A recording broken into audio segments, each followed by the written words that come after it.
Bhutan, Nepal, Afghanistan, Iran, Pakistan ಹೀಗೆ ಭಾರತ ಉಪಖಂಡದಿಂದ ಬಹಳಷ್ಟು ರಾಷ್ಟ್ರಗಳು ಪ್ರತ್ಯೇಕವಾಗಿವೆ.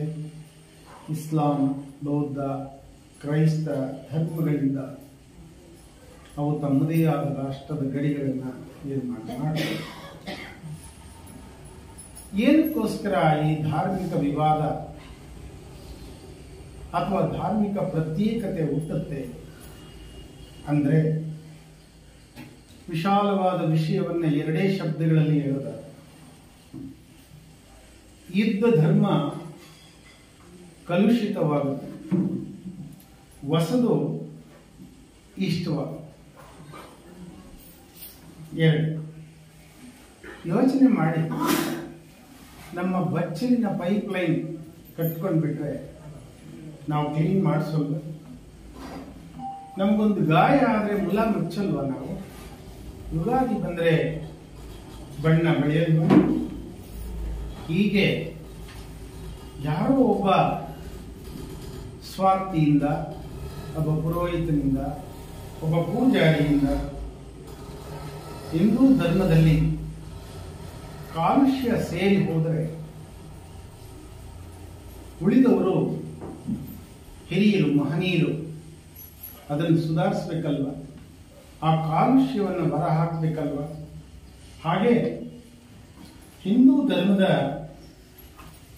ಕಾಲುಷ್ಯ ಇಂದಿನಿಂದ ಧರ್ಮಕ್ಕೆ ಅಂಟ್ತಾ ಬಂದಿದೆ. ಅದನ್ನ ಶುದ್ಧಿ ಮಾಡ್ತಾ ಕೂಡ ಬಂದಿದ್ದಾರೆ. ಋಷಿ ಕಪಿಲ, ಗೌತಮ, ಕಣಾದ, ಪಾತಂಜಲಿ, ಜೈಮಿನಿ, ವ್ಯಾಸ, ಬುದ್ಧ ಇವರೆಲ್ಲರೂ ಆ ಕಾರ್ಯನ ಮಾಡ್ತಾ ಬಂದಿದ್ದಾರೆ. ಶಂಕರ, ರಾಮಾನುಜ, ಮಧ್ವಾದಿ ಆಚಾರ್ಯರು ಆ ಕಾರ್ಯವನ್ನು ಮಾಡಿದ್ದಾರೆ. ಬಸವಾದಿ ಶರಣರು ಕೂಡ ಆ ಕೆಲಸವನ್ನ ಮಾಡ್ತಾ ಬಂದಿದ್ದಾರೆ. ಕನಕ, ಪುರಂದರ ಆದಿ ದಾಸರು ಆ ಕೆಲಸವನ್ನ ಮಾಡಿದ್ದಾರೆ. ಆಗಲೇ ನಮ್ಮ ಹಿರಿಯರು ಹೇಳಿದ ನಾರಾಯಣ ಕೇರಳದವರು, ರಮಣ ಮಹರ್ಷಿಗಳು, ರಾಮಕೃಷ್ಣರು, ವಿವೇಕಾನಂದರು, ವೀರ ಬ್ರಹ್ಮೇಂದ್ರ, ಕೈವಾರ, ತಾತಯ್ಯ ಇಂಥ ಮಹಾತ್ಮರು ಎಷ್ಟೋ ಜನ, ಅರವಿಂದರು ಸುಧಾರಣೆಗಳನ್ನು ಮಾಡ್ತಾ ಬಂದಿದ್ದಾರೆ. ಇವರಲ್ಲಿ ಶಂಕರಾಚಾರ್ಯರು ಶಿಸ್ತು, ವಿದ್ಯೆ, ಬುದ್ಧಿಯನ್ನು ಬಳಸಿಕೊಂಡು ಚರ್ಚೆಯ ಮೂಲಕ ವೈಚಾರಿಕವಾಗಿ ಹಿಂದೂ ತತ್ವಶಾಸ್ತ್ರಕ್ಕೆ ಅಂಟಿದ ಕೊಳೆಯನ್ನು ತೊಳೆದು ಹೊಸ ರೂಪವನ್ನು ಕೊಟ್ಟವರು ಅವರೇ ಮೊದಲನೆಯವರು. ಅವರ ತತ್ವಗಳ ಆಧಾರದ ಮೇಲೆ ಬ್ರಹ್ಮವಿದ್ಯೆ ನಿಂತಿದೆ. ಅವರ ಕಿರು ಪರಿಚಯನ ನಿಮಗೆ ಮಾಡಬೇಕಂದ್ರೆ, ಸನಾತನ ಧರ್ಮಗಳು ಭಾರತದಲ್ಲಿ ಶೈವ, ವೈಷ್ಣವ, ಶಾಕ್ತ, ಸೌರ, ಗಾಣಪತ್ಯ ಮತ್ತು ಸ್ಕಂದ 6 ಮತ ಶಾಖೆಗಳನ್ನು ಒಟ್ಟುಗೂಡಿಸಿ ಷಣ್ಮತ ಪ್ರತಿಷ್ಠಾಪಕ ಅಂತ ಕರೆಸಿಕೊಂಡವರು. ಉಪನಿಷತ್, ಬ್ರಹ್ಮಸೂತ್ರಗಳಿಗೆ, ಗೀತೆಗೆ ಪ್ರಥಮ ಭಾಷೆಯನ್ನು ಬರೆದ ಭಾಷಾಚಾರ್ಯರು. ಅದ್ವೈತ ತತ್ವದರ್ಶನವನ್ನ ವೈವಿಧ್ಯವಾಗಿ ಸಾರಿದ ಶಾರದೆಯ ಹೊರಪುತ್ರ. ಭಾರತೀಯ ಪಂಥಗಳಾದ ಸಾಂಖ್ಯ ಅಂತಕ್ಕಂಥ ನ್ಯಾಯಶಾಸ್ತ್ರ, ವೈಶೇಷಿಕ ಅಂತಕ್ಕಂಥ ಯೋಗಶಾಸ್ತ್ರ, ಪೂರ್ವ ಮೀಮಾಂಸೆ ಅಂತಕ್ಕಂಥ ವೇದಾಂತ ಶಾಸ್ತ್ರವನ್ನ ವಿಶದೀಕರಿಸಿದ ವ್ಯಾಖ್ಯಾನಕಾರ. ಪರಮತ ದಾಳಿಯಿಂದ ಹಿಂದೂ ಧರ್ಮವನ್ನು ರಕ್ಷಿಸಿದ ವಿಶ್ವಗುರು. ಅದ್ವೈತ ಮಾರ್ಗದರ್ಶನಕ್ಕಾಗಿ ದಕ್ಷಿಣದ ಸಹ್ಯಾದ್ರಿಯ ಕಾನನದ ಮಧ್ಯೆ ಶೃಂಗೇರಿ ಮಠವನ್ನ, ಶಾರದ ಪೀಠವನ್ನ, ಪಶ್ಚಿಮದ ಅರಬ್ಬಿ ಸಮುದ್ರದ ದಡದಲ್ಲಿ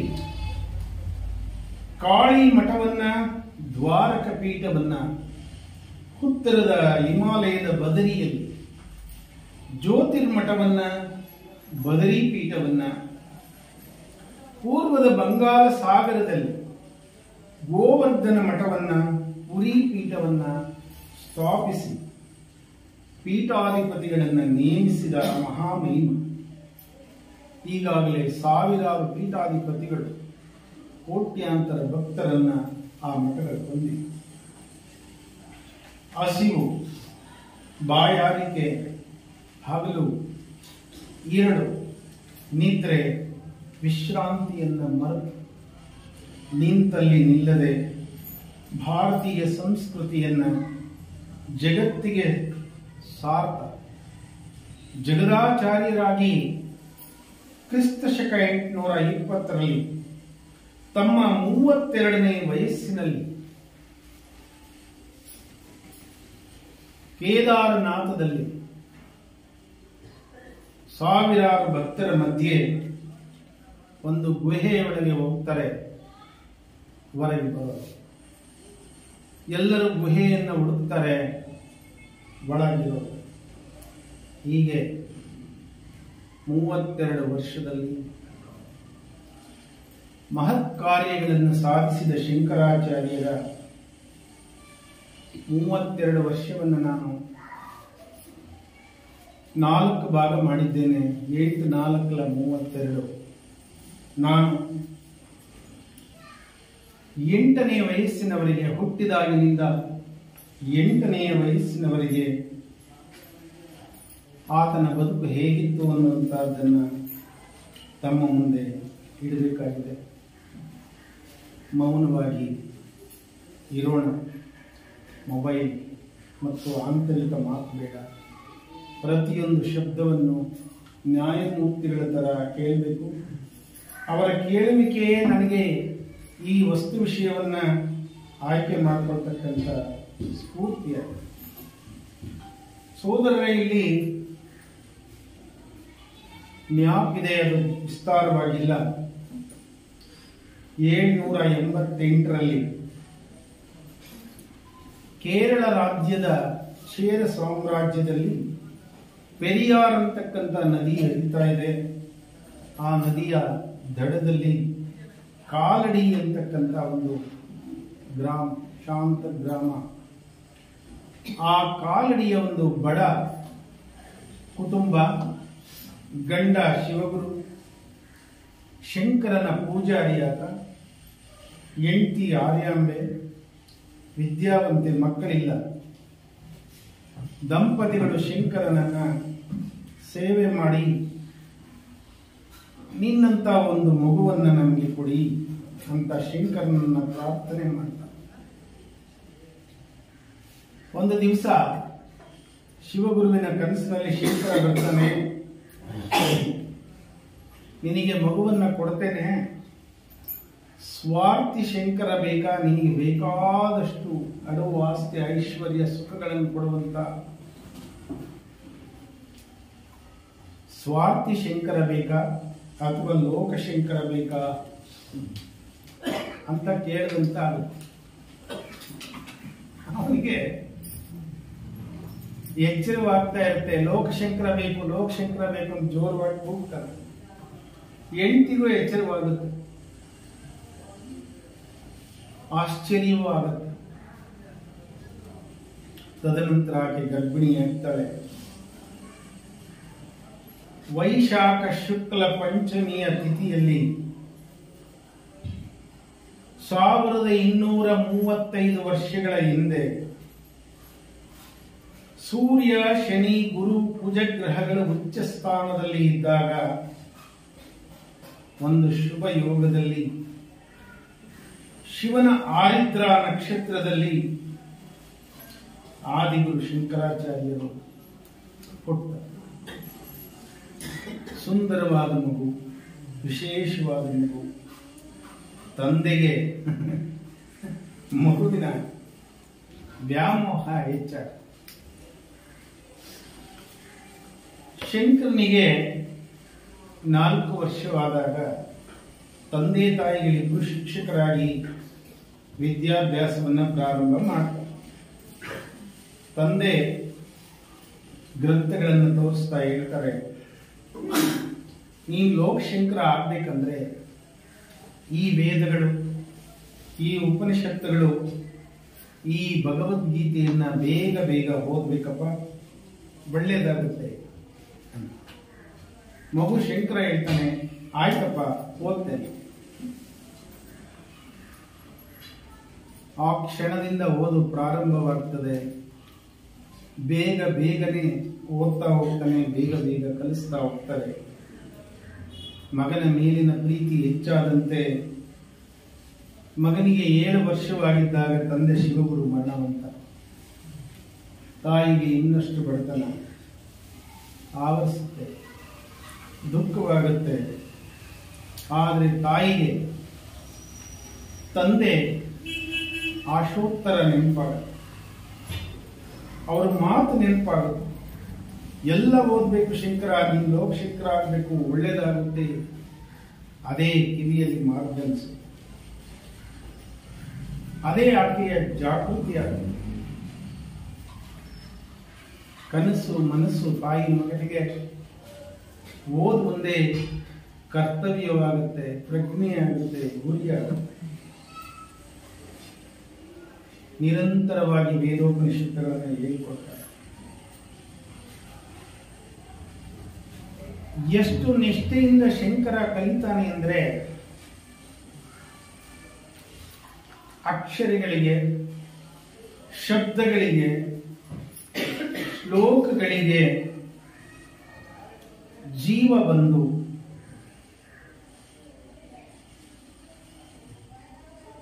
ಶಂಕರನ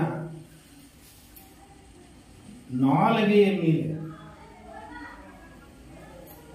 ನಲಿದಾಡಿ ಹೃದಯದಲ್ಲಿ ಹೃದಯವಾಗ್ತಾ ಹೋಗ್ತಾರೆ. ಏನ್ ಕೆಲಸ ಇಲ್ಲ. ಬೆಳಿಗ್ಗೆ ಎದ್ದು 3 ಮನೆಗೆ ಭಿಕ್ಷಕ್ಕೆ ಹೋಗ್ತಾನೆ. ತಾಯಿ ತರಕಾರಿ ಬೆಳೆಸ್ತಾಳೆ, ಮನೆ ಕೆಲಸ ಮುಗಿಸ್ತಾಳೆ. ಏನ್ ಭಿಕ್ಷೆ ಬರುತ್ತೋ ಅದನ್ನ ಅಡುಗೆ ಮಾಡಿ ಉಣ್ಣೋದು, ಓದೋದು, ಅಷ್ಟೇ ಕೆಲಸ. 7.5 ವರ್ಷಕ್ಕೆ ಶಂಕರ ವೇದ, ಉಪನಿಷತ್ತು, ಗೀತೆಯನ್ನ ಕಂಠಪಾಠ ಮಾಡ್ತಾನೆ. ಅದೇ ಸಂದರ್ಭದಲ್ಲಿ ಶಂಕರನ ಜೀವನದಲ್ಲಿ 3 ಪವಾಡ ನಡೆಯಿತು. ಮೊದಲನೆಯ ಪವಾಡ, ತಾಯಿ ಪೆರಿಯಾರ್ ನದಿಗೆ ಒಂದಿನಕ್ಕೆ 3-4 ಸಲ ಹೋಗ್ಬೇಕಾಗುತ್ತೆ. ಸ್ನಾನ, ಮಡಿ ಮಾಡ್ಕೊಳ್ಳೋದಕ್ಕೆ, ಕುಡಿಯುವ ನೀರು ತರಲಿಕ್ಕೆ, ಪಾತ್ರೆ ತೊಳಿಲಿಕ್ಕೆ. ಹೀಗೆ ಒಮ್ಮೆ ತಾಯಿ ನದಿ ಒಳಗೆ ಜಾರಿ ಬೀಳ್ತಾಳೆ. ಶಂಕರ ನೋಡ್ತಾನೆ. ಆ ನದಿ ಮಾತೆಯನ್ನ ಕುರಿತೊಂದು ಪ್ರಾರ್ಥನೆಯನ್ನು ಮಾಡ್ತಾನೆ.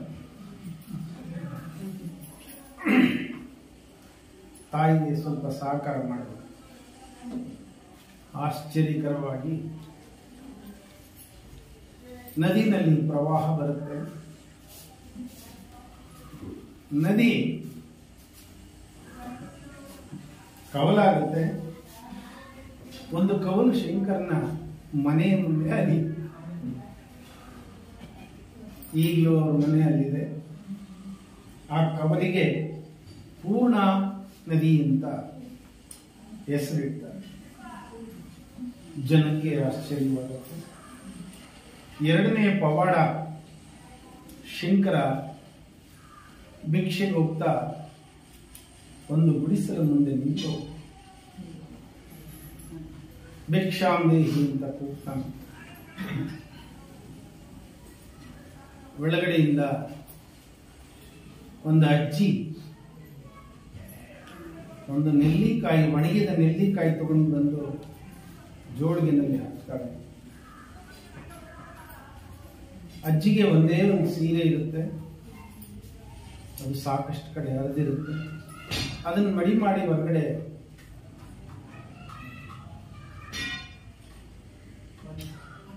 ಒಣೆ ಹಾಕ್ತಾರೆ.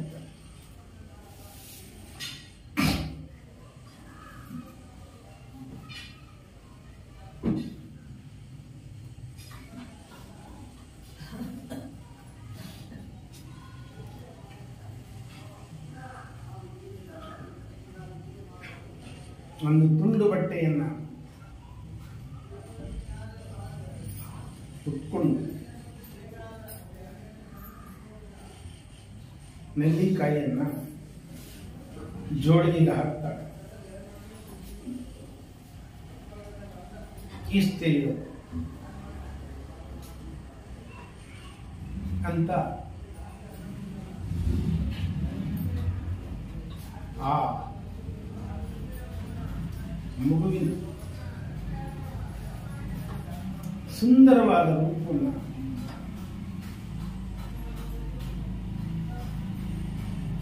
ನೋಡ್ತಾ ಕೂತ್ಬಿಡ್ತಾರೆ.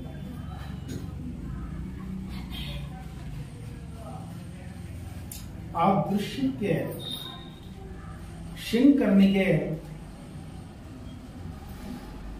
ಅಜ್ಜಿಗೆ ಇರ್ತಕ್ಕಂಥ ಎಲ್ಲ ದುಃಖಗಳು, ಎಲ್ಲ ಕಷ್ಟಗಳು ಗೊತ್ತಾಗ್ತವೆ. ಅವನು ಜೋಳಿಗೆಯನ್ನ ಪಕ್ಕಕ್ಕಿಟ್ಟು ಎಲ್ಲಿ ನಿಂತಿರ್ತಾನೋ ಅಲ್ಲಿ ಪದ್ಮಾಸನವನ್ನು ಹಾಕಿ ಕೂತ್ಕೊಂಡು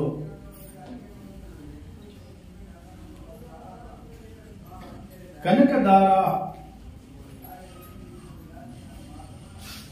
ಅನ್ನುವಂತ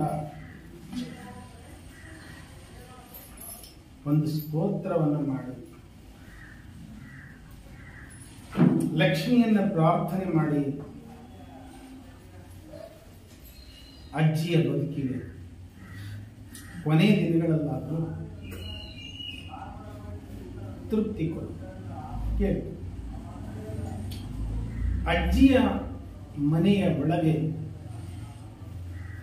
ಬಂಗಾರದ ನೆಲ್ಲಿಕಾಯಿಗಳ ಮಳೆಯ ಆಗ್ಲೇ ಹಿರಿಯರು ಹೇಳಿದಂತೆ ಆ ಭಜನೆಯ ಪದದಲ್ಲಿ ಇದೆ, ಆ ಬಂಗಾರದ ನೆಲ್ಲಿಕಾಯಿ ಜೊತೆಗೆ ಎಲ್ಲ ಸುಖ ಸಂಬಂಧಗಳು ಅಜ್ಜಿಗೆ ಬರ್ತವೆ. ಈಗಲೂ ಕೂಡ ಅಜ್ಜಿಯ ವಂಶ ಕನಕತಿಲ್ಲಂ ಅಂತ, ಆ ವಂಶದ ಹೆಸರು ಕನಕತಿಲ್ಲಂ. ಧ್ಯಾನ, ದಾನ, ಧರ್ಮಗಳನ್ನು ಮಾಡ್ತಾ ಶ್ರೀಮಂತ ಕುಟುಂಬವಾಗಿದೆ. ಈಗಲೂ ಈ ಎರಡು ಪವಾಡ ಜನಗಳಿಗೆ ಅರ್ಥವಾಗುತ್ತೆ. ಜನಗಳು ತಂಡೋಪತಂಡವಾಗಿ ಶಂಕರನ ಮನೆಗೆ ಬರಲಿಕ್ಕೆ ಪ್ರಾರಂಭ ಮಾಡ್ತಾರೆ. ಇದನ್ನೆಲ್ಲ ನೋಡ್ತಾ ನೋಡ್ತಾ ತಾಯಿಗೂ ಕೂಡ ಶಂಕರನ ಮೇಲೆ ವ್ಯಾಮೋಹ ಬಂದ್ಬಿಡು. ತಂದೆಗೆ ವ್ಯಾಮೋಹ ಬಂದು ಹೋದ, ತಾಯಿಗೆ ವ್ಯಾಮೋಹ ಬಂದಿದೆ. ಜನಕ್ಕೆ ತನ್ನ ಮೇಲೆ ಗೌರವ ಮೂಡಿದೆ. ಈ ಗೌರವ ನನ್ನ ಸಾಧನೆಗೆ ಅಡ್ಡಿಯಾಗುತ್ತೆ. ಬಸವಣ್ಣ ಹೇಳ್ತಾರೆ, ಹೊಗಳಿಯನ್ನ ಒನ್ನ ಶೂಲಕ್ಕೇರಿಸದಿರು, ಹೊಗಳಿಕೆ ಎಂಬ ಕಳೆಯನ್ನು ತೆಗಿ, ಸುಳಿದೆಗೆದು ಬೆಳೆವೆನು ಕೂಡಲು ಸಂಗಮವಿಲ್ಲ.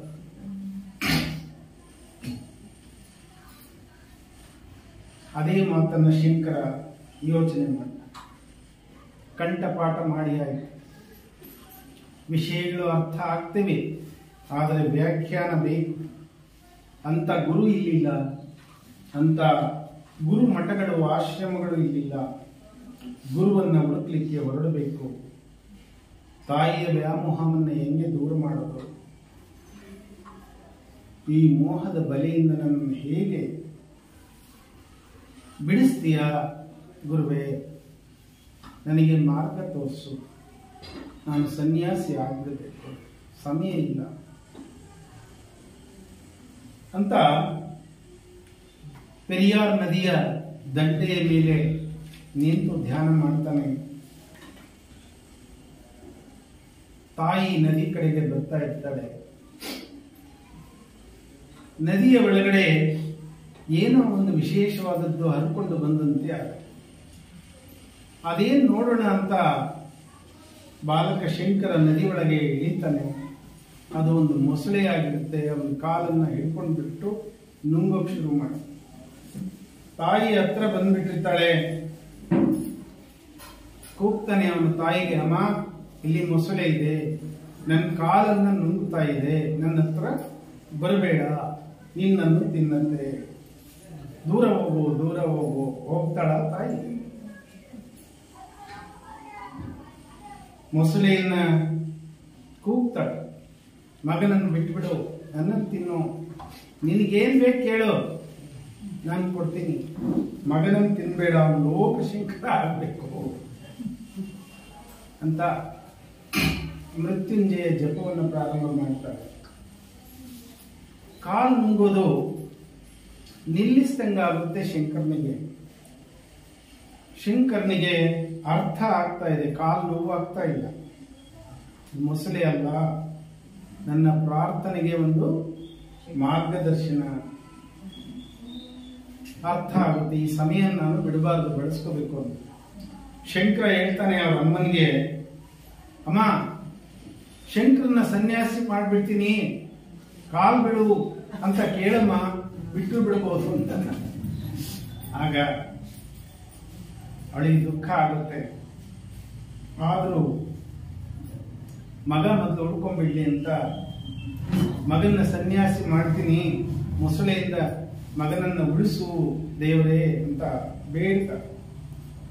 ಮೊಸಳೆ ಕಾಲು ಇಟ್ಕೊಂಡಿದ್ರೆ ತಾನು ಬಿಡೋದು. ಕೆಳಗಡೆ ನೋಡ್ತಾನೆ, ಒಂದು ರುದ್ರಾಕ್ಷಿ ಮಾಲೆ ಅವನ ಕಾಲಿಗೆ ಸುತ್ತ. ರುದ್ರಾಕ್ಷಿನ ಇಟ್ಕೊಂಡು ಹೊರಗಡೆ ಬರ್ತಾನೆ. ಅಮ್ಮ ಮಾತು ಕೊಟ್ಬಿಟ್ಟಲ್ಲ ನೀನು, ನನ್ನ ಸನ್ಯಾಸಿ ಮಾಡ್ಬೇಕಾಯ್ತಲ್ಲ ಅಂತ. ಅವಳಿಗೆ ಅಳಬೇಕು, ಸಿಟ್ಟು ಬರಬೇಕು, ನೀನೆಲ್ಲ ಹೇಳ್ಸಿದ್ದು ಅನ್ನಕ್ಕೆ ಬರೋದೇ ಇಲ್ಲ. ಕೊನೆಗೆ ಅವಳು ಹೇಳ್ತಾಳೆ ಅವನನ್ನು ಅಪ್ಕೊಂಡು, ನನ್ನ ಅವಸಾನ ಕಾಲಕ್ಕಾದ್ರೂ ನೀನು ನನ್ನ ದರ್ಶನ ಕೊಡು, ನಿನ್ನ ಕೈಯಿಂದ ನನ್ನ ಅಂತ್ಯ ಸಂಸ್ಕಾರ ಮಾಡಿ. ಆಯ್ತು, ಬರೀ ಅಷ್ಟೇ ಅಲ್ಲಮ್ಮ, ನಿನಗೆ ಯಾವಾಗ ಕಷ್ಟ ಬಂದು ಶಂಕರ ಅನ್ನೋ ಸಹಕಾರ,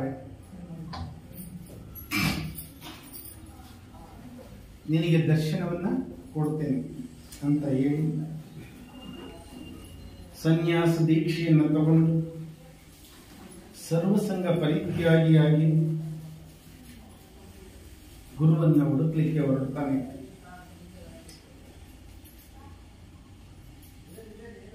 ಕಾಷಾಯ ವಸ್ತ್ರವನ್ನು ಧರಿಸುತ್ತಾನೆ. ಮುದ್ದು ಬರುವಂತಹ ರೂಪ, ಪಾದರಕ್ಷೆಗಳನ್ನು ಹಾಕೊಂಡು ನೀಲಗಿರಿ ಬೆಟ್ಟಗಳ ಸಾಲಿನಲ್ಲಿ ಕೇರಳದ ಪಶ್ಚಿಮ ಘಟ್ಟಗಳ ಮೂಲಕ ಸಮುದ್ರ ತೀರಕ್ಕೆ ಬಂದು ಪರ್ವತ ಶ್ರೇಣಿ ಸಹ್ಯಾದ್ರಿಯ ಗುಂಟ ಕರ್ನಾಟಕವನ್ನ ಪ್ರವೇಶ ಮಾಡಿ ಅರಬ್ಬಿ ಸಮುದ್ರವನ್ನು ದಾಟಿ ಮಹಾರಾಷ್ಟ್ರ, ನಾಸಿಕ್, ಇಂದು ಗ್ವಾಲಿಯರ್ ಮುಖಾಂತರ ನರ್ಮದಾ ನದಿ ತೀರಕ್ಕೆ ಹೋಗ್ತಾನೆ. ನದಿ ದಡದಲ್ಲಿ ಪ್ರಯಾಣ ಮಾಡ್ತಾ ನರ್ಮದಾಪುರ ಅನ್ನುವಂಥ ಊರಿಗೆ ಬರ್ತಾನೆ. ಬಾಲಕ ಶಂಕರ 6 ತಿಂಗಳು ಹಗಲಿರುಳು ನಡೆದಿರ್ತಾನೆ. 2000 ಮೈಲು ಏಕಾಂಗಿಯಾಗಿ ಪ್ರಯಾಣ ಮಾಡಿರ್ತಾನೆ. ಎಂತಹ ಕಾಡು, ಎಷ್ಟು ಕಾಡು, ಎಷ್ಟು ನರಭಕ್ಷಕ ಪ್ರಾಣಿ ಮನುಷ್ಯರು, ಎಂತಹ ಪ್ರದೇಶ, ಎಷ್ಟು ಪರ್ವತ, ಎಷ್ಟು ಕಣಿವೆ, ಎಷ್ಟು ನದಿ, ಯಾರನ್ನ ಯಾವ ಭಾಷೆನಲ್ಲಿ ಏನ್ ಬೇಕು ಅಂತ ಕೇಳ್ದ, ಯಾರು ಏನನ್ನ ಕೊಟ್ಟರು, ಏನನ್ನ ತಿಂದ,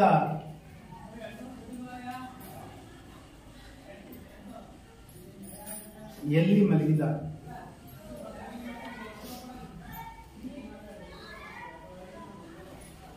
ಕೇಳೋ ಶಕ್ತಿ ನಿಮಗಿರ್ಬೋದು, ಹೇಳೋ ಶಕ್ತಿ ನನಗಿಲ್ಲ.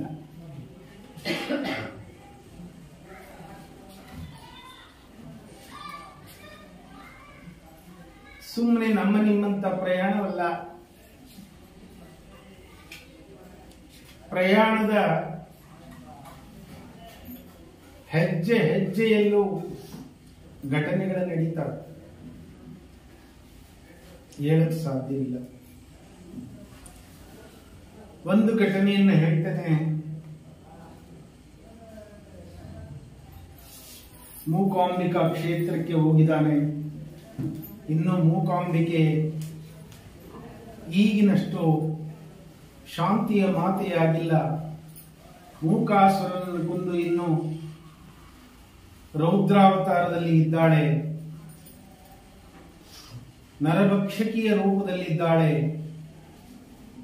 ಪ್ರಾಣಿಗಳನ್ನು ತಿಂತಾ ಇದ್ದಾಳೆ. ಅವಳಿರುವ ಕಾಡಿಗೆ ಯಾರು ಹೋಗ್ತಿಲ್ಲ. ಆ ಕ್ಷೇತ್ರಕ್ಕೆ ಹೋದಾಗ ಎಲ್ಲರೂ ಹೇಳ್ತಾರೆ, ಆ ಕಡೆ ಹೋಗ್ಬೇಡ, ಮೂಕಾಂಬಿಕಾ ದೇವಿ ಇದ್ದಾಳೆ, ಇಲ್ಲೇ ಇದ್ದು ಈ ಕಡೆನೆ ಹಿಂಗೆ ಹೋಗ್ಬಿಡು ಗೋಕರ್ಣಕ್ಕೆ. ಹೋಗ್ತಾನೆ, ಮೂಕಾಂಬಿಕೆನೆ ಕೂಗ್ಕಂತ ಹೋಗ್ತಾನೆ. ಅಮ್ಮ ನೀನ್ ಹೆಂಗಿದೀಯ, ನಾನು ಅದು ಒಂದು ರೂಪ ನೋಡ್ಬೇಕಲ್ಲ, ನನಗೆ ಆ ರೂಪನು ನೋಡ್ಬೇಕವ, ನನಗೆ ಕಾಣ.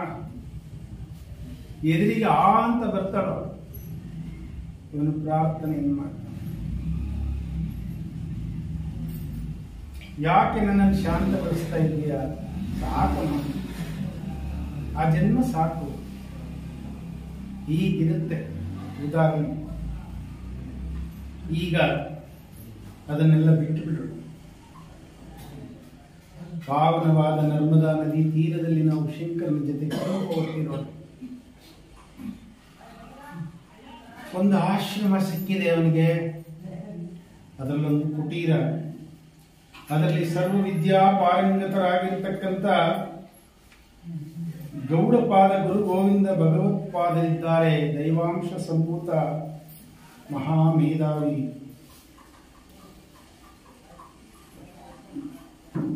ಬಾಲಕನಿಗೆ 6 ತಿಂಗಳು ನಡೆದಿದ್ದಾನೆ.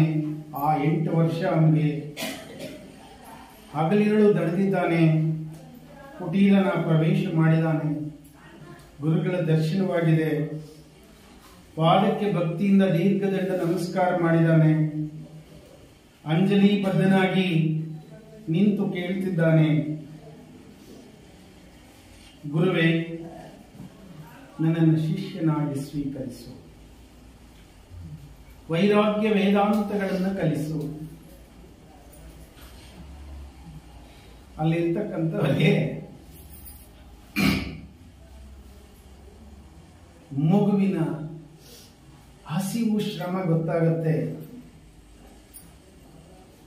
ಒಂದು ಅಜ್ಜಿಗೆ ಸುಧಾರಿಸಕ್ಕಾಗಲ್ಲ. ಆ ಅಜ್ಜಿ ಧೈರ್ಯವಾಗಿ ಗುರುಗಳನ್ನು ಕೇಳ್ತಾರೆ, ಸ್ವಲ್ಪ ಸಮಯ ನಮಗೆ ಕೊಟ್ಟ ಹುಡುಗನ್ನಿ ಕಡೆ ಕಳಿಸ್ಬಿಡಿ, ಊಟ ಕೊಟ್ಟು ಕಳಿಸಿ, ಆಮೇಲೆ ಮಾತಾಡಿ, ಹುಡುಗನ್ ನಮ್ಮ ಕಡೆ ಕಳಿಸಿ, ನಾವು ಊಟ ಕೊಡ್ತೀವಿ.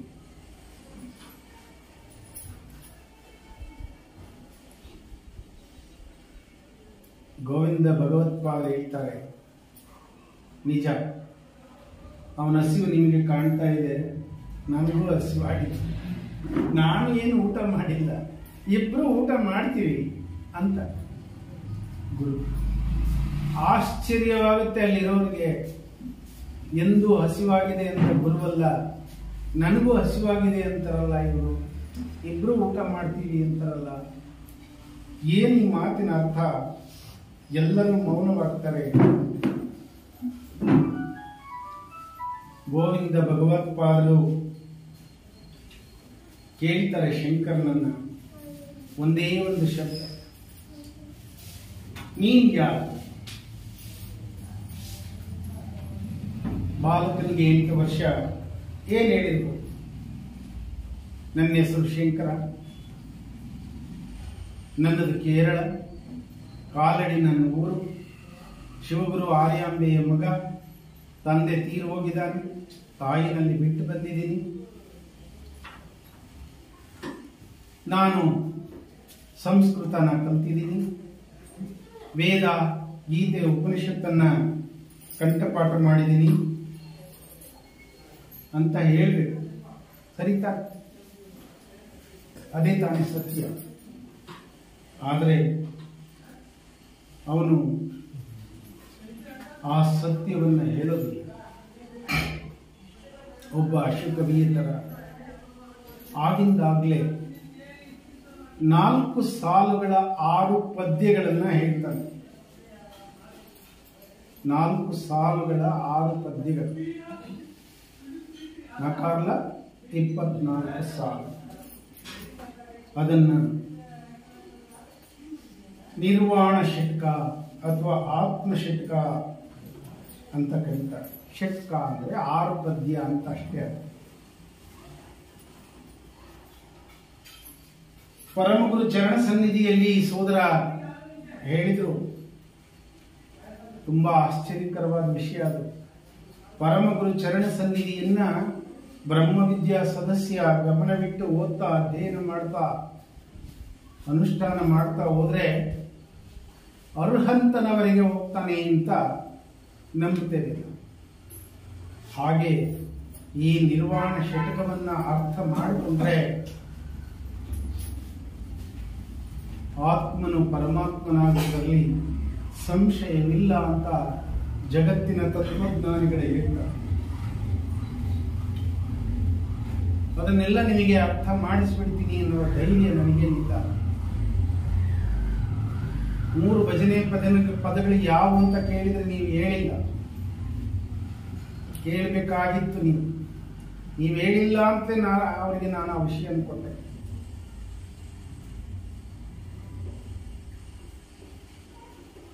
ಇದರ ನಿಮ್ಮ ಕುತೂಹಲವನ್ನು ತಣಿಸೋದಕ್ಕೆ ಒಂದೆರಡು ಮಾತಿನಲ್ಲಿ ಇದರ ಅರ್ಥವನ್ನು ಹೇಳ್ತೇನೆ. ನಾನು ಆತ್ಮನು, ಪರಮಾತ್ಮನ ಸೇರಲು ನನಗೆ ಬೇಕಾದ ಮಾನವ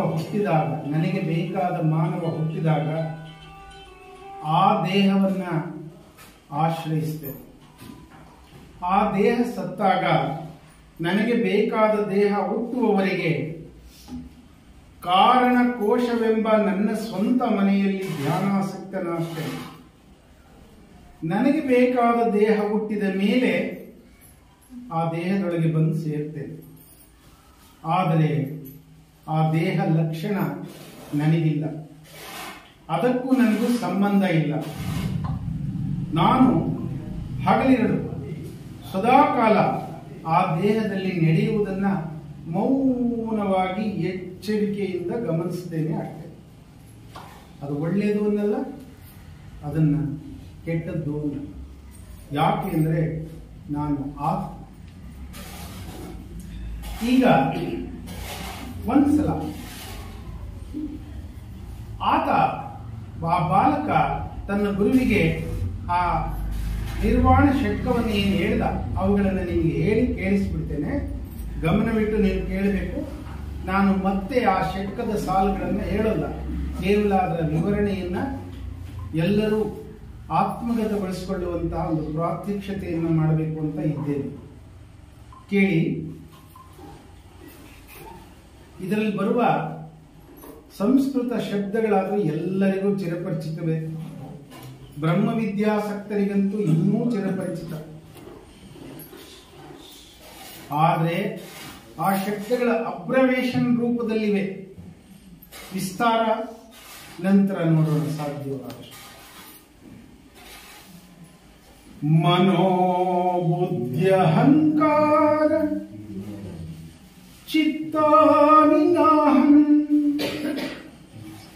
ನ ಚ ಶ್ರೋತ್ರ ಜಿಹ್ವೆ ನ ಚ ಘ್ರಾಣ ನೇತ್ರ ನ ಚ ವ್ಯೋಮ ಭೂಮಿರ್ ನ ತೇಜೋ ನ ವಾಯು ಶಿವಾನಂದ ರೂಪ ಶಿವೋಹಂ ಶಿವೋಹಂ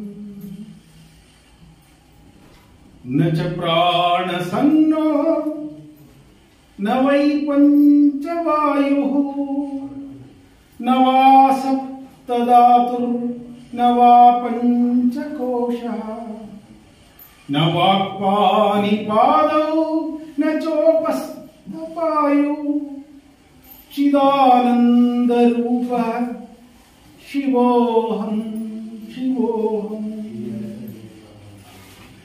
न मे द्वेषरागौ न मे लोभमोहौ मदो नैव मेनैव मात्सर्यभावः नमो धर्म नाचार्तो न कामो न मोक्षः चिदानन्दरूपः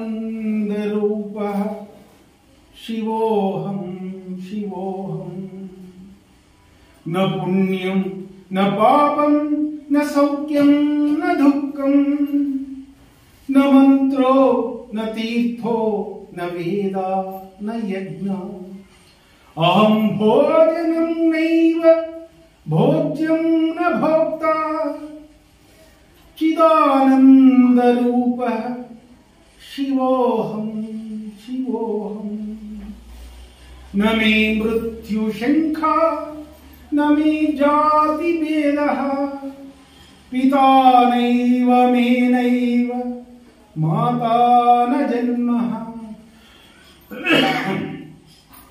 न बन्धुर्न मित्रं गुरुर्नैव शिष्यः चिदानन्दरूपः शिवोऽहं शिवोऽहम् अहं निर्विकल्पो निराकाररूपो विभुत्वा च सर्वत्र सर्वेन्द्रियाणां न च संगता नैव मुक्तिर्न मेयः चिदानन्दरूपः शिवोऽहं शिवोऽहं चिदानन्दरूपः शिवोऽहं शिवोऽहं ಇದು ಉತ್ತರ 24 ಸಾಲ ವಂಚನೆ ಇಲ್ಲದೆ ನಿಮಗೆ ನಾನು ಹೇಳಿದೆ. ಈಗ ನೀವು ಇಷ್ಟು ದಿವಸ ನ್ಯಾಯಮೂರ್ತಿಗಳನ್ನ ನೋಡಿದ್ರಿ. ಅವರು ಗಂಭೀರವಾದ ವಿಷಯಗಳನ್ನ ಅರ್ಥ ಮಾಡಿಕೊಳ್ಳುವಾಗ ಕಣ್ಣನ್ನು ಮುಚ್ಚುತ್ತಾರೆ. ಕಣ್ಣನ್ನು ಮುಚ್ಚಿದಾಗ ವಿಷಯ ಕಾಣಲ್ಲ ಅಂತಿರಬಹುದು, ವಿಷಯ ಕೇಳಲ್ಲ ಅಂತಿರಬಹುದು, ವಿಷಯ ಅರ್ಥ ಆಗಲ್ಲ ಅಂತಿರಬಹುದು. ಇಲ್ಲ, ಹೀಗೆ ಇವತ್ತೊಂದು ಪ್ರಾತ್ಯಕ್ಷತೆಯನ್ನು ಮಾಡೋಣ. 12.5 ನಿಮಿಷ ನಾನು ಲೆಕ್ಕ ಹಾಕಿದ್ದೀನಿ. ಅದಕ್ಕೋಸ್ಕರ ನೀವು 13 ನಿಮಿಷ ಕಣ್ಣು ಮುಚ್ಚಬೇಕು, ನೇರವಾಗಿ ಕೂತ್ಕೋಬೇಕು. ನಾನು ಹೇಳುವವರೆಗೆ ಕಣ್ಣನ್ನ ಬಿಡಬಾರದು,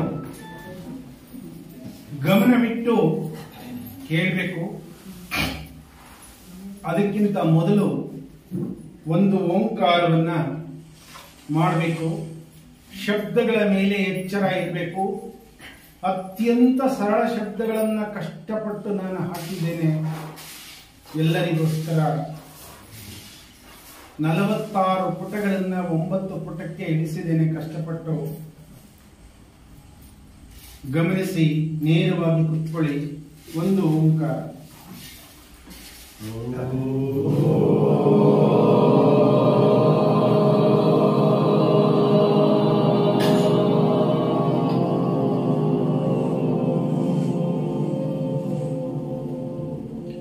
ಎಲ್ಲರೂ ಕಣ್ಣು ಮುಚ್ಚಿದ್ದೀರಿ.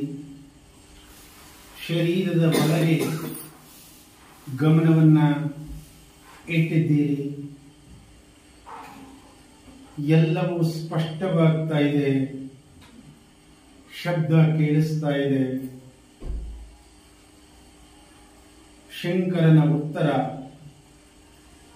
ನಾನು ಆತ್ಮ, ಅಸ್ತಿತ್ವ, ಪ್ರಜ್ಞೆ, ಆನಂದ, ಶುಭಕರ, ಶಿವನಾಗಿರುವೆ. ನಾನು ಇರುವುದು ಮಾನವ ದೇಹ. ಮನಸ್ಸು ದೇಹದ ಯಜಮಾನ. ಮನದ ಕೆಲಸ ಯೋಚನೆ. ಚಿತ್ತ ನೆನಪಿನ ಖಜಾನೆ. ಎಲ್ಲ ಸ್ಥಳ, ಸಂದರ್ಭ, ವ್ಯಕ್ತಿ, ವಿಷಯ, ರೂಪಗಳ ನೆನಪಿಟ್ಟುಕೊಂಡು ಮನಸ್ಸು ಕೇಳಿದಾಗ ತೋರಿಸುತ್ತೆ. ಬುದ್ಧಿ ಮನದ ಯೋಚನೆ ಮತ್ತು ಚಿತ್ತದ ರೂಪವ ಗುರುತಿಸಿ ತಾಳೆ ಮಾಡಿ ಮನಸ್ಸಿಗೆ ನಿರ್ಣಯ ಹೇಳುತ್ತೆ. ಅಹಂಕಾರ ಏನೂ ಕೆಲಸ ಮಾಡುವುದಿಲ್ಲ. ಆದರೆ ಮನಸ್ಸು, ಚಿತ್ತ ಮತ್ತು ಬುದ್ಧಿ ಮಾಡಿದ ಕೆಲಸಗಳನ್ನು ನಾನೇ ಮಾಡಿದೆನೆಂದು ಅಹಂಕಾರದಿಂದ ಕೊಚ್ಚಿಕೊಳ್ಳುತ್ತೆ, ಮಮಕಾರದಿಂದ ಮರುಗುತ್ತೆ. ಮನಸ್ಸು, ಬುದ್ಧಿ, ಚಿತ್ತ, ಅಹಂಕಾರ ದೇಹದ ಅಂತಃಕರಣಗಳು. ನನ್ನ ಅಂತಃಕರಣಗಳಲ್ಲ. ಅವಕ್ಕೂ ನನಗೂ ಸಂಬಂಧವಿಲ್ಲ. ಮನಸ್ಸು ದೇಹದ ಪಂಚೇಂದ್ರಿಯಗಳ ಬಳಸುತ್ತೆ. ಕಿವಿಯಿಂದ ಕೇಳುತ್ತೆ, ನಾಲಿಗೆಯಿಂದ ಮಾತಾಡುತ್ತೆ, ಮೂಗಿಂದ ಮೂಸುತ್ತೆ, ಕಣ್ಣಿಂದ ನೋಡುತ್ತೆ, ಚರ್ಮ ಸ್ಪರ್ಶಿಸುತ್ತೆ. ಅವು ನನ್ನ ಜ್ಞಾನೇಂದ್ರಿಯಗಳಲ್ಲ. ಅವಕ್ಕೂ ನನಗೂ ಸಂಬಂಧವಿಲ್ಲ. ದೇಹ ಪಂಚಭೂತಗಳಾದ ಆಕಾಶ, ಅಗ್ನಿ, ವಾಯು, ಜಲ, ಭೂಮಿಯಿಂದ ಸೃಷ್ಟಿಯಾಗಿದೆ. ಅವು ನನ್ನ ಪಂಚಭೂತಗಳಲ್ಲ. ಅವಕ್ಕೂ ನನಗೂ ಸಂಬಂಧವಿಲ್ಲ. ನಾನು ಆತ್ಮ, ಅಸ್ತಿತ್ವ, ಪ್ರಜ್ಞೆ, ಆನಂದಕರ, ಶುಭಕರ, ಶಿವನಾಗಿರುವೆ. ದೇಹ ಪಂಚ ಪ್ರಾಣವಾಯುಗಳಿಂದ ಉಸಿರಾಡಿ ಬದುಕಿದೆ. ಪ್ರಾಣವೆಂಬ ವಾಯು ಕಣ್ಣು ಕಿವಿಯಲ್ಲಿ ನೆಲೆಸಿ ಬಾಯಿ ಮೂಗಿನಲ್ಲಿ ಉಸಿರಾಡಿ ಪ್ರಾಣವಾಯುವ ತಂದು ದೇಹವನ್ನು ಬದುಕಿಸಿದೆ. ಸಮಾನವೆಂಬ ವಾಯು ಹೊಕ್ಕುಳದಲ್ಲಿ ನೆಲೆಸಿ ತಿಂದು ಕುಡಿದದ್ದನ್ನೆಲ್ಲ ಕಲಕಿ ದೇಹಕ್ಕೆ ಸಮನಾಗಿ ಹಂಚಿ ಜೀರ್ಣಕ್ರಿಯೆಗೆ ಶಕ್ತಿ ನೀಡಿ ದೇಹವ ಬದುಕಿಸಿದೆ. ಅಪಾನವೆಂಬ ವಾಯು ಕರುಳು ಬುಧದ್ವಾರದಲ್ಲಿ ನೆಲೆಸಿ ಮಲಮೂತ್ರ ವಿಸರ್ಜನೆಗೆ ಶಕ್ತಿ ನೀಡಿ ದೇಹವ ಬದುಕಿಸಿದೆ. ಉದಾನವೆಂಬ ವಾಯು ದೇಹದಾದ್ಯಂತ ಮೇಲ್ಮುಖವಾಗಿ ಚಲಿಸಿ ಚೈತನ್ಯ ನೀಡಿ ದೇಹವ ಬದುಕಿಸಿದೆ. ದೇಹ ಸತ್ತಾಗಲೂ ಸೂಕ್ಷ್ಮ ದೇಹಾತ್ಮನನ್ನು ಇತರೆ ಲೋಕಕ್ಕೆ ಒಯ್ಯುತ್ತದೆ.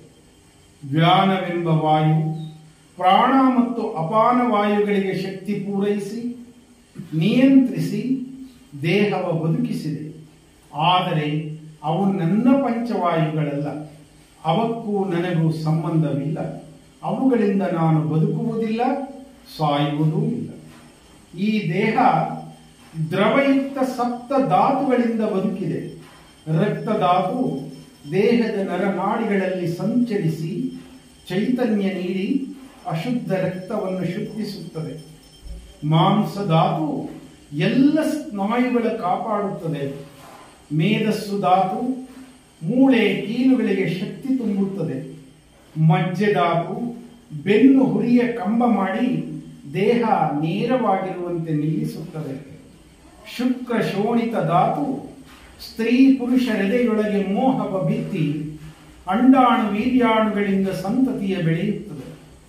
ಈ ಧಾತುಗಳಿಲ್ಲದಿದ್ದರೆ ದೇಹ ಒಣ ಸೌದೆಯಾಗುತ್ತಿತ್ತು. ಆದರೆ ಅವು ನನ್ನ ಸಪ್ತಧಾತುವಲ್ಲ. ಅವಕ್ಕೂ ನನಗೂ ಸಂಬಂಧವಿಲ್ಲ. ಇನ್ನು ಪಂಚಕೋಶಗಳು ದೇಹವನ್ನು ಕವಚದಂತೆ ಪೋಷಿಸುತ್ತವೆ. ಅನ್ನಮಯ ಕೋಶ ಅನ್ನಾಹಾರದಿಂದ ಸ್ಥೂಲ ದೇಹವನ್ನು ಸಕ್ರಿಯಗೊಳಿಸುತ್ತೆ. ಪ್ರಾಣಮಯ ಕೋಶ ಮೂಲಾಧಾರ, ಸ್ವಾಧಿಷ್ಠಾನ, ಮಣಿಪೂರ, ಅನಾಹತ, ವಿಶುದ್ಧ ಆಜ್ಞಾ ಚಕ್ರಗಳ ಮೂಲಕ ಸೂರ್ಯ ಮತ್ತು ಪ್ರಕೃತಿಯಿಂದ ಅದ್ಭುತ ಶಕ್ತಿ ರಾಶಿಯ ಪಡೆದು ಉರಿಯುವ ಒಲೆಯಂತೆ ಸದಾ ದೇಹದ ಶಾಖವನ್ನು ಉತ್ಪಾದಿಸಿ ದೇಹವನ್ನ ಜೀವವನ್ನ ಬೆಚ್ಚಗಿಡುತ್ತೆ. ಮನೋಮಯ ಕೋಶ ಸೂಕ್ಷ್ಮವಾಗಿ ಯೋಚನೆ, ಭಾವನೆ, ನೋವು, ನಲಿವು ಅವಲೋಕಿಸಿ ಚಲನಶೀಲಗೊಳಿಸುತ್ತೆ. ವಿಜ್ಞಾನಮಯ ಕೋಶ ಅತಿ ಸೂಕ್ಷ್ಮವಾಗಿ ಇಂದ್ರಿಯ ಮೆದುಳಿಗೆ ಸಹಕರಿಸಿ ವಿವೇಕವನ್ನು ಜಾಗೃತಗೊಳಿಸುತ್ತೆ. ಆನಂದಮಯ ಕೋಶ ನಿತ್ಯ ಬದುಕಿನ ಕಷ್ಟ, ಸುಖ, ಶ್ರಮ, ಸಂಕಟ, ಒತ್ತಡಗಳಿಂದ ಜರ್ಜರಿತವಾದ ದೇಹಕ್ಕೆ ಸಂತೋಷ, ಶಾಂತಿ, ಉಲ್ಲಾಸ, ಅರಿವು, ಮೌನ, ನಿದ್ರೆ, ಧ್ಯಾನದ ಚೇತನವಾಗಿದೆ. ಆದರೆ ಅವು ನನ್ನ ಪಂಚಕೋಶಗಳಲ್ಲ, ಅವಕ್ಕೂ ನನಗೂ ಸಂಬಂಧವಿಲ್ಲ. ಮನಸ್ಸು ಪಂಚಕರ್ಮೇಂದ್ರಿಯಗಳಿಂದ ವ್ಯವಹರಿಸುತ್ತೆ. ಬಾಯಲ್ಲಿ, ಮಾತಲ್ಲಿ ಹೆಸರು ವಿಳಾಸದ ಪರಿಚಯವಾಗುತ್ತೆ, ಕೈ ಕೆಲಸ ಮಾಡುತ್ತೆ, ಪಾದ ಚಲಿಸುತ್ತೆ, ವಾಯು ಮಲ ವಿಸರ್ಜಿಸುತ್ತೆ, ಉಪಸ್ಥ ಸಂತತಿ ಕೊಡುತ್ತೆ. ಅವು ನನ್ನ ಕರ್ಮೇಂದ್ರಿಯವಲ್ಲ, ಅವಕ್ಕೂ ನನಗೂ ಸಂಬಂಧವಿಲ್ಲ. ನಾನು ಆತ್ಮ, ಅಸ್ತಿತ್ವ, ಪ್ರಜ್ಞೆ, ಆನಂದಕರ, ಶುಭಕರ ಶಿವನಾಗಿರುವೆ. ಹುಟ್ಟಿದಾಗ ದೇಹ ಮುಗ್ಧವಾಗಿರುತ್ತೆ. ಮನಸ್ಸು ಬೆಳೆದಂತೆ ಪರಿಸರ, ಬಯಕೆ, ತಿರಸ್ಕಾರ, ಸೇಡು, ದ್ವೇಷ, ಲೋಭ, ವ್ಯಾಮೋಹದಿಂದ ಸದ್ಗುಣದ ಜೊತೆಗೆ ದುರ್ಗುಣಗಳ ಕಲಿತು ಧನ ಮದ, ಕುಲಮದ, ವಿದ್ಯಾಮದ, ರೂಪಮದ, ಯೌವನ ಮದ, ಬಲಮದ, ಪರಿವಾರ ಮದ, ಅಧಿಕಾರದ ಮದವೇರಿ ದುರ್ಬಲರ ಶೋಷಿಸಿ ಮಾತ್ಸರ್ಯದ ಅಶಾಂತಿಯಿಂದ ಪರಿತಪಿಸುತ್ತೆ. ಆದರೆ ಅವು ನನ್ನ ಅರಿಷಡ್ವರ್ಗಗಳಲ್ಲ, ನನ್ನ ಅಷ್ಟಮದಗಳಲ್ಲ, ಅವಕ್ಕೂ ನನಗೂ ಸಂಬಂಧವಿಲ್ಲ. ದೇಹ ಚತುರ್ವಿಧ ಪುರುಷಾರ್ಥಗಳಿಗೆ, ಅವುಗಳ ಗಣಿಕೆಗೆ ಬಳಲುತ್ತೆ. ಮತ, ಧರ್ಮ, ಜನಾಂಗವ ಸೇರುತ್ತೆ. ಕುಲಜಾತಿ, ಗೋತ್ರ, ಕಟ್ಟುಪಾಡುಗಳ ಅನುಭವಿಸುತ್ತೆ. ಅಡವು, ಆಸ್ತಿ, ಅಂತಸ್ತು, ಕೀರ್ತಿ, ಹಣವನ್ನು ಗಳಿಸುತ್ತೆ. ತೀರದ ಕಾಮನೆಗೆ ಹಾತೊರೆದು ಕೊನೆಗೆ ಎಲ್ಲವನ್ನೂ ತೊರೆದು ಮೋಕ್ಷ ಸಾಧಿಸಿ ಸ್ವರ್ಗ ವೈಭವ ಮೆರೆಯುವ ಶ್ರಮಕ್ಕೆ ಒಳಗಾಗುತ್ತೆ. ನನಗೆ ಪುರುಷಾರ್ಥ ಬಯಕೆ ಇಲ್ಲ, ನನಗೆ ಪುರುಷಾರ್ಥಗಳ ಸಂಬಂಧವೂ ಇಲ್ಲ. ನಾನು ಆತ್ಮ, ಅಸ್ತಿತ್ವ, ಪ್ರಜ್ಞೆ, ಆನಂದಕರ, ಶುಭಕರ ಶಿವನಾಗಿರುವೆ. ದೇಹ ಕರ್ಮ ಪುನರ್ಜನ್ಮದ ಜರಾಮರಣ ಚಕ್ರದಲ್ಲಿ ಸುತ್ತುತ್ತೆ. ವಿವೇಕ ಜ್ಞಾನದಿಂದ, ಸೇವೆ ತ್ಯಾಗದಿಂದ ಪುಣ್ಯ ಗಳಿಸುತ್ತೆ. ಅವಿವೇಕ ಅಜ್ಞಾನದಿಂದ ಪಾಪಗಳ ಮೂಟೆ ಕಟ್ಟಿಕೊಳ್ಳುತ್ತೆ. ಸೌಖ್ಯ ಕಳೆದುಕೊಂಡು ದುಃಖಮಯ ಪ್ರಾರಬ್ಧ ಕರ್ಮದಲ್ಲಿ ಮತ್ತೆ ಮತ್ತೆ ಹುಟ್ಟಿ ಸಾಯುತ್ತೆ. ಆದರೆ ಕರ್ಮ, ಪಾಪ, ಪುಣ್ಯ ನನ್ನವಲ್ಲ, ಅವುಗಳಿಗೂ ನನಗೂ ಸಂಬಂಧವಿಲ್ಲ. ಈ ದೇಹ ಆಶಾಪಾಶದಲ್ಲಿ ಭಕ್ತಿಗೆ ಬದಲು ಮೌಢ್ಯವ ಮೆರೆದು ಮಂತ್ರ ಪಠಿಸಿ, ತೀರ್ಥಕ್ಷೇತ್ರ ಸುತ್ತಿ, ನೀರಲ್ಲಿ ಮುಳುಗಿ, ಯಜ್ಞಯಾಗ ಮಾಡಿ, ವೇದೋಪನಿಷತ್ತುಗಳ ಪಾರಾಯಣ ಮಾಡುತ್ತೆ. ಇವೆಲ್ಲ ಸ್ವಾರ್ಥಕ್ಕೆ ಮಾಡಬಾರದು, ಲೋಕ ಕಲ್ಯಾಣಕ್ಕೆ ಮಾಡಬೇಕು ಎಂಬ ಪ್ರಾಕೃತಿಕ ಧರ್ಮವನ್ನು ಮರೆಯುತ್ತೆ. ಆದರೆ ನಾನು ಸ್ವಾರ್ಥಿಯೂ ಅಲ್ಲ, ತ್ಯಾಗಿಯೂ ಅಲ್ಲ, ಅವುಗಳಿಗೂ ನನಗೂ ಸಂಬಂಧವಿಲ್ಲ. ನಾನು ಆತ್ಮನ್. ಮನಸ್ಸಿಗೆ ದೇಹಾದಿ ಅಂಗಗಳಿಗಾಗಿ ಏನು ಬೇಕು, ಏನು ಬೇಡ ಎಂಬ ಅರಿವಿಲ್ಲ. ಚಪಲಕ್ಕೆ ಏನೇನೋ ತಿನ್ನಿಸಿ, ಕುಡಿಸಿ, ಅನುಭವಿಸಿ ದೇಹವನ್ನ ರೋಗದ ಗೂಡು ಮಾಡುತ್ತೆ. ಆದರೆ ನಾನು ಅಕ್ಕಿಯಲ್ಲ, ಅನ್ನವಲ್ಲ, ಅಡಿಗೆಯವಳಲ್ಲ, ಉಣ್ಣುವವನೂ ಅಲ್ಲ. ಯಾವ ಸುಖ, ಭೋಗ, ರೋಗಗಳನ್ನ ಅನುಭವಿಸುವವನೂ ಅಲ್ಲ. ನಾನು ಆತ್ಮ, ಅಸ್ತಿತ್ವ, ಪ್ರಜ್ಞೆ, ಆನಂದಕರ, ಶುಭಕರ ಶಿವನಾಗಿರುವೆ. ಮನಸ್ಸು ತಾನೇ ದೇಹ, ತಾನೇ ಹುಟ್ಟಿದ್ದೇನೆ, ಆದರೆ ತಾನೇ ಸಾಯಬೇಕಲ್ಲ ಎಂದು ಭಯ ಹೊಂದಿ ಕೆಲ ತಪ್ಪುಗಳನ್ನು ಮಾಡುತ್ತೆ. ಅಸ್ಪಷ್ಟ ಅನುಮಾನಗಳಿಂದ ಸರಿಯಾದುದನ್ನು ಆಯ್ಕೆ ಮಾಡುವ ಬದಲು ತಪ್ಪು ಆಯ್ಕೆ ಮಾಡಿ ಇನ್ನೂ ಕೆಲ ತಪ್ಪು ಮಾಡುತ್ತೆ. ಜಗದ ಜನರೆಲ್ಲ ಸಮಾನರೆಂದು ಕಾಣದೆ ನನ್ನವರು ಇತರರೆಂಬ ಜಾತಿ ತಾರತಮ್ಯ ಮಾಡಿ ಇನ್ನಷ್ಟು ತಪ್ಪು ಮಾಡುತ್ತೆ. ಆದರೆ ನಾನು ಜನನ ಮರಣದ ಭಯ ತಾರತಮ್ಯ ಹೊಂದಿಲ್ಲ. ತಪ್ಪು ಮಾಡಲಾರೆ. ತಪ್ಪುಗಳಿಗೂ ನನಗೂ ಸಂಬಂಧವಿಲ್ಲ. ದೇಹಕ್ಕೆ ತಂದೆ, ತಾಯಿ, ಬಂಧು, ಬಳಗ, ಸ್ನೇಹಿತರು, ಹಿತೈಷಿಗಳು ಇದ್ದಾರೆ. ಕಲಿಸಿದ ಗುರುಗಳಿದ್ದಾರೆ, ಕಲಿಸುತ್ತಿರುವ ಶಿಷ್ಯರಿದ್ದಾರೆ. ಆದರೆ ನನಗೆ ಯಾವ ಸಂಬಂಧಗಳು ಇಲ್ಲ. ನಾನು ಆತ್ಮ, ಅಸ್ತಿತ್ವ, ಪ್ರಜ್ಞೆ, ಆನಂದಕರ, ಶುಭಕರ ಶಿವನಾಗಿರುವೆ. ದೇಹಾದಿ ಮನಸ್ಸು ವಿಕಲ್ಪಕ್ಕೆ ಒಳಗಾಗಿವೆ, ರೂಪಕ್ಕೆ ಸೋತಿವೆ. ಎಲ್ಲೆಡೆ ಭಗವಂತನಿದ್ದಾನೆಂಬ ಸಾರ್ವತ್ರಿಕ ತತ್ವ ಮರೆತಿವೆ. ಆದರೆ ನಾನು ನಿರ್ಗುಣ, ನಿರಾಕಾರಿ, ಸರ್ವಾಂತರ್ಯಾಮಿ. ನನಗೆ ಯಾವ ಬಂಧವಿಲ್ಲ, ಮುಕ್ತಿ ಇಲ್ಲ. ನಾನು ಸರ್ವತಂತ್ರ ಸ್ವತಂತ್ರ ಮುಕ್ತಾತ್ಮನಾಗಿದ್ದೇನೆ. ನಾನು ಆತ್ಮ, ಅಸ್ತಿತ್ವ, ಪ್ರಜ್ಞೆ, ಆನಂದಕರ, ಶುಭಕರ ಶಿವನಾಗಿರುವೆ. ಒಂದು ಓಂಕಾರವನ್ನು ಮಾಡೋಣ. ಮತ್ತೊಮ್ಮೆ ಕಣ್ಣುಗಳನ್ನು ಮುಚ್ಚಿಕೊಂಡು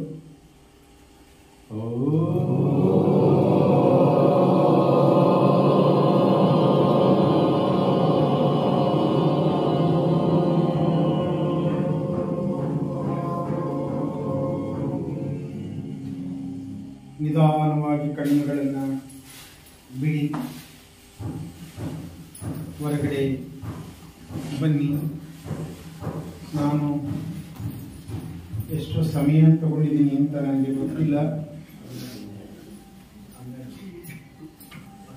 ಒಂದು ಪ್ರಶ್ನೆಯನ್ನ ನೀವು ಕೇಳಬೇಕು ಅಂತ ನನಗೆ ಅನಿಸುತ್ತೆ. ಯಾರು ಕೇಳ್ತಿರೋ ಕೇಳಲ್ವೋ ನನಗೆ ಗೊತ್ತಿಲ್ಲ. ಇವತ್ತು ಬೆಳಗ್ಗೆ ನಾನು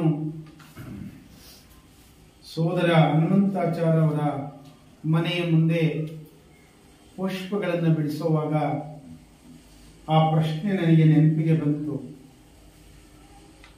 ಗಹನವಾದ ವಿಚಾರವನ್ನು ಹೇಳಿ ಪ್ರಶ್ನೆಯಲ್ಲಿ ಮುಳುಗಿಸುವುದು ತಪ್ಪಾಗುತ್ತೆ ಅಂತ ನಾನು ಇಲ್ಲಿಯವರೆಗೆ ಹೇಳಿದೆ. ದೇಹದ ಬಳಗಡೆ ಮನಸ್ಸು ಸೇರಿ ಏನೇನು ಇವೆ ಎನ್ನುವುದೆಲ್ಲ ಈಗ ನೀವು ಕೇಳಿದ್ದೀರಿ. ಆದರೆ ಆತ್ಮನು ಅದೇನು ನಾನಲ್ಲ ನಾನಲ್ಲ ನಾನಲ್ಲ, ನನಗೆ ಸಂಬಂಧವಿಲ್ಲ ಅಂತ ಹೇಳ್ತಾರೆ. ಮಾತಾಡುವ ನಾನು ಆತ್ಮನೇ ಆಗಿದ್ದೇನೆ ಎನ್ನುವ ಅರಿವು ನನಗಿದ್ರೂ ಕೂಡ ನಾನು ಅಲ್ಲ ಅಂದ್ರೆ ನೀನು ಯಾರು ಅನ್ನೋ ಪ್ರಶ್ನೆಯನ್ನ ಕೇಳಬೇಕಾಗುತ್ತೆ ಅಲ್ವಾ ನೀವು? ಮತ್ತು ಯಾವುದಕ್ಕೂ ಸಂಬಂಧವಿಲ್ಲ ಅಂದ್ರೆ ನಿನ್ನ ಸಂಬಂಧ ನಮಗೆ ಹೇಗೆ ಬರುತ್ತೆ? ನಿನಗೆ ಪರಮಾತ್ಮನ ಸಂಬಂಧ ಬೇಕಾಗಿದ್ರೆ ನನಗೆ ನಿಮ್ಮ ಸಂಬಂಧ ಬೇಕು. ಆತ್ಮನನ್ನು ಗುರುತಿಸುವುದಕ್ಕಾಗಿಯೇ ನಾವು ಬ್ರಹ್ಮವಿದ್ಯಾ ಸಮಾಜಕ್ಕೆ ಬಂದಿದ್ದೇವೆ. ಹೇಗೆ ನನಗೆ ಸಂಬಂಧನ ಹೇಳಿಕೊಡುವ ಪ್ರಶ್ನೆ ನಿಮಗೆ ಹುಟ್ಟಬೇಕಾಗುತ್ತೆ. ಹಾಗೆ ಹುಟ್ಟಿದರೆ ನಿಮಗೆ ನಾನು ಒಂದು ಚಿಕ್ಕ ಉತ್ತರವನ್ನು ಕೊಡ್ತೇನೆ. ಅದು ಹನುಮಂತಾಚಾರ್ಯ ಮನೆಯ ಮುಂದೆ ಇರ್ತಕ್ಕಂಥ ಒಂದು ಹೂವಿನ ಗಿಡ. ಅವರು ಅದನ್ನು ಕಡಿತಾ ಇದ್ದಾರೆ. ಕಡಿಬೇಕಾಗಿಲ್ಲ, ಇನ್ನಷ್ಟು ಬೆಳೀಲಿ. ಅವರ ಸಸಿಯನ್ನ ಜವಾಬ್ದಾರಿಯಿಂದ ತಂದು ಹಾಕಿದ.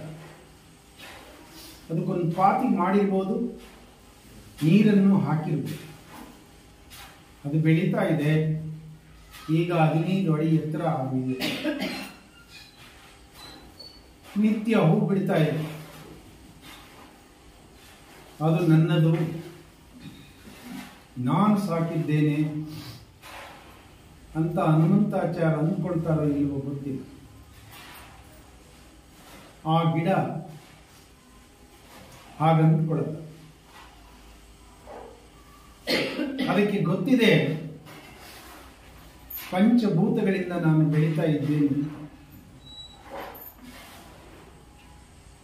ನನ್ನ ಸ್ವಂತಕ್ಕೆ ನಾನೇನು ಒಂದು ಗಿಡವಲ್ಲ, ಬೇರಲ್ಲ, ಕಾಂಡಗಳಲ್ಲ, ಎಲೆಯಲ್ಲ, ಹೂವಲ್ಲ ಅಂತ. ಅವರ ಗಿಡದಲ್ಲಿ ಹೂ ಕೀಳೋರು ನಾನು ಗಮನಿಸಿದ್ದೇನೆ 4:15 ಬರ್ತಾರೆ. ಆವಾಗ ಅವ್ರು ಯಾರು ಇದ್ದಿರಲ್ಲ. ಅಲ್ಲೊಂದು 25 ಗಿಡ ಇದೆ. ಚೆನ್ನಾಗಿ ಪೂಜೆ ಮಾಡರೆ ಯಾವಾಗ ಬರೋದು? ಹೂವಿನ ಗಿಡ ಬೆಳೆಸೋದು ಬರಲ್ಲ. ಬಹಳ ಆಸಕ್ತಿಯಿಂದ ಆ ಹೂಗಳನ್ನ ಕಿತ್ಕೊಂಡು ಹೋಗ್ತಾರೆ. ಆ ಮನೆಯವರು ಹೇಳೋದಕ್ಕಿಂತ ಮೊದಲೇ ಗಿಡ ಎದ್ದಿರುತ್ತೆ. ಇದು ಇವನ್ ಬೆಳೆಸಿದಾನೆ, ನೀನ್ ಕೀಳ್ಬೇಡ ಅನ್ನೋದೇ ಇಲ್ಲ. ನೀನು ಹೂವಿನ ಗಿಡ ಬೆಳೆಸಲ್ದೇ ಇದ್ರು ಈ ಹೂವಿನಿಂದ ನೀನ್ ಪೂಜೆ ಮಾಡಿದ್ರೆ ನಿನಗೆ ಪುಣ್ಯ ಬರೋದು ಬೇಡ ಅಂತ ಅನ್ನೋದಿಲ್ಲ. ಕೊಡ್ತಾನೆ ಇರುತ್ತೆ, ಕಿತ್ಕೊಂಡು ಹೋಗ್ತಾನೆ ಇರ್ತಾರೆ. ಯಾವ ಬೇಸರವಿಲ್ಲ. ನಮ್ ತರ ನಾವು 5:45 ಬರ್ತೀವಲ್ಲಿ, ಸ್ವಲ್ಪ ಎತ್ತರ ಇರ್ತಾವಷ್ಟೇ. ನಮ್ಮ ಕೆಳಗೆ ಮುಗಿದೋಗಿರ್ತೀವಿ. ನಮಗೂ ಹೂ ಕೊಡು. ಕೊನೆಗೆ ಅವ್ರು ಬರ್ತಾರೆ, ಅವ್ರಿಗೂ ಕೂಡ ತುದಿನಲ್ಲಿ ಹೂವನ್ನಾದ್ರು ಕೊಡು. ಯಾವ ಕ್ಷಣದವರೆಗೆ ನಾನು ಕೊಟ್ಟೆ ಎನ್ನುವ ಭಾವನ ಆ ಗಿಡ ಹೊಂದಿರೋದಿಲ್ಲ. ಕಿತ್ಕೊಂಡು ಹೋದವರ ಮೇಲೆ, ಅವರಿಗೆ ಬರೋ ಪುಣ್ಯದ ಮೇಲೆ, ಪಾಪದ ಮೇಲೆ, ಅವರಿಗೆ ಬರೋ ಸಂತೋಷದ ಮೇಲೆ ಒಂದು ಸ್ವಲ್ಪ ಭಾಗವನ್ನು ಆ ಗಿಡ ಹೇಳೋದು. ನಿಮ್ಮನ್ನು ನಾವಿಲ್ಲಿ ಕರೆದಿರೋದು ನಿಜ. ಹಲವು ರೀತಿಯಲ್ಲಿ ಬರೀ ಫೋನ್ 3 ಸಲ ಮಾಡ್ತೀವಿ ನಾನು. ಒಂದು ಸ್ವಾರ್ಥವನ್ನ ಕಲಿಸೋಕಲ್ಲ, ಆ ಗಿಡದಂತೆ ನಿಸ್ವಾರ್ಥವನ್ನ ಕಲಿಸೋದಕ್ಕೆ ನಾವು ಕರಿತಾ ಇದ್ದೇವೆ. ಅದರಂತೆ ಬದುಕೋದಕ್ಕೆ ಕರಿತಾ ಇದ್ದೇವೆ ನಾವು. ಹೊರಗಡೆ ಚಪ್ಪಲಿನ ನೀವು ಇಷ್ಟ ಬಂದಂತೆ ಬಿಟ್ಟು ಬಂದಿದ್ದೀರಿ. ಯಾರೋ ಒಬ್ರು ನಿಮ್ಮಲ್ಲಿ ಅವನ್ನ ಸರಿಯಾಗಿ ಇಟ್ರೆ ಅದನ್ನ ಸೇವೆ ಅಂತ ಕರಿತೀವಿ ನಾವು. ಯಾರೋ ತಿಂಡಿ ಕೊಟ್ಟು ಸೇವೆ ಅಂತ ಕರಿತೀವಿ. ಇನ್ಯಾರೋ ಆ ತಿಂಡಿಗೆ ದುಡ್ಡು ಕೊಟ್ಟಿದ್ದಾರೆ, ಸೇವೆ ಅಂತ ಕರಿತೀವಿ. ಇನ್ಯಾರೋ ಅದನ್ನು ಮಾಡಿದ್ದಾರೆ, ಸೇವೆ ಅಂತ ಕರಿತೀವಿ. ಇನ್ಯಾರೋ ಉಪನ್ಯಾಸಕ್ಕೆ ಸಿದ್ಧರಾಗಿದ್ದಾರೆ, ಸೇವೆ ಅಂತ ಕರಿತೀವಿ. ಇನ್ಯಾರೋ ನಿನ್ನೆ ಮೊನ್ನೆ ಬಂದಿದ್ದನ್ನೆಲ್ಲ ಸರಿ ಮಾಡಿದರು, ಸೇವೆ ಅಂತ ಕರಿತೀವಿ. ಹೀಗೆ ತ್ಯಾಗ ಸೇವೆಗಳನ್ನು ಕಲಿಯುವವರೆಗೆ ಶಕ್ತಿ ಸಾಮರ್ಥ್ಯಗಳಲ್ಲಿ ಅನಿವಾರ್ಯ ದೇಹಕ್ಕೆ ಕುಟುಂಬಕ್ಕೆ ಬೇಕಾದದ್ದನ್ನು ಇಟ್ಟುಕೊಂಡು ಉಳಿದದ್ದನ್ನು ಚೆಲ್ಲುವವರೆಗೆ, ಹಂಚುವವರೆಗೆ ಆತ್ಮನು ನೋಡ್ತಾನೆ ಇರ್ತಾನೆ. ಸಂಬಂಧವನ್ನು ಕಲ್ಪಿಸಿಕೊಳ್ಳೋದಿಲ್ಲ. ಯಾವಾಗ ನಾನು ಈ ಸ್ವಾರ್ಥದಿಂದ ಹೊರಗಡೆ ಬರ್ತೇನೆ, ತಕ್ಷಣವೇ ನೋಡ್ತಾನೆ, ಮತ್ತೊಂದು ರೀತಿ ನೋಡ್ತಾನೆ. ಇವನು ಸರಿ ಹೋಗ್ತಿದ್ದಾನೆ ಅಂತ. ಒಂದೊಂದು ಶ್ರೇಷ್ಠ ಕಾರ್ಯವನ್ನು ನೀವು ಮಾಡಿದಾಗಲೂ, ನಿಮ್ಮ ಪಾದ ಒಂದೊಂದು ಹೆಜ್ಜೆ ಮುಂದಕ್ಕೆ ಇಟ್ಟಾಗಲೂ ಆ ಮಹಾತ್ಮನಾದ ಆತ್ಮ 10 ಹೆಜ್ಜೆ ನಿಮ್ಮ ಕಡೆಗೆ ಬರ್ತಾನೆ. ನೀವು ನಿಮ್ಮ ಮಾರ್ಗದಲ್ಲಿ ವಿಚಲಿತರಾಗದೇ ಇದ್ದರೆ ಮಾತ್ರ, ಶ್ರಮ ಪಟ್ಟರೆ ಮಾತ್ರ, ಸೇವೆ ತ್ಯಾಗದ ಅರಿವನ್ನು ತಿಳಿದುಕೊಂಡರೆ ಮಾತ್ರ, ತಾರತಮ್ಯಗಳು ಇಲ್ಲದಿದ್ದರೆ ಮಾತ್ರ ಆತ್ಮನು ನಿಮ್ಮನ್ನ ಅಪ್ಪಿಕೊಳ್ತಾನೆ. ನೀವು ಆತ್ಮನನ್ನ ಅಪ್ಪಿಕೊಳ್ತೀರಿ. ಮನಸ್ಸು ಬೇರೆ, ಆತ್ಮ ಬೇರೆ ಇಲ್ಲ. ನಾನು ಇಲ್ಲಿಯವರೆಗೆ ಆತ್ಮನಾಗಿ ಮಾತಾಡಿದ್ದಾರೆ, ಮನಸ್ಸು ಆತ್ಮ ಒಂದೇ. ನಾನು ಮನಸ್ಸಾಗಿ ಮಾತಾಡಿದ್ದರೆ ಮನಸ್ಸು ಆತ್ಮ ಒಂದೇ, ಎರಡು ಬೇರೆ ಬೇರೆ ಇಲ್ಲ. ಇಷ್ಟರ ಮಟ್ಟಿಗೆ ಶಂಕರ ಉತ್ತರ ಹೇಳ್ತಾನೆ ಅಂದ್ರೆ, ಗುರು ಭಗವತ್ಪಾದರು ಏನ್ ಹೇಳಿರ್ಬೋದು ಉತ್ತರ. ಅವರು ಅವನನ್ನ ಅಪ್ಪಿಕೊಳ್ತಾರೆ. ಅವನು ಅವರ ಎದೆಯ ಮೇಲೆ ಮಲಗಿಬಿಡ್ತಾರೆ. ಅಜ್ಜಿಗೆ ಹೇಳ್ತಾರೆ ಗುರುಗಳು, ನಮ್ಮಿಬ್ರು ಊಟ ಆಯ್ತು. ಇದು ಆಹಾರ ಜ್ಞಾನಿಗೆ. ಜ್ಞಾನಿಗೆ ಜ್ಞಾನವೇ ಆಹಾರ, ದೇವರಿಗೆ ಧ್ಯಾನ ಆಹಾರ ಅಂತ ನಮ್ಮ ಗೋಪಾಲಕೃಷ್ಣ ಶೆಟ್ಟಿ ಹೇಳ್ತಾರೆ. ಜ್ಞಾನಿಗೆ ಜ್ಞಾನವೇ ಆಹಾರ. ಇಂತಹ ಶ್ರೇಷ್ಠವಾದ ಉತ್ತರದೊಂದಿಗೆ ಶಂಕರನಿಗೆ 8 ವರ್ಷಗಳಾಗುತ್ತೆ. ಆತನ ವಿದ್ಯಾಭ್ಯಾಸ ಶುರುವಾಗುತ್ತೆ. ಆತ ಮಾಡಿದ ಕಾರ್ಯಕ್ಕೆ ಎಲ್ಲರೂ ನಮಿಸೋಣ.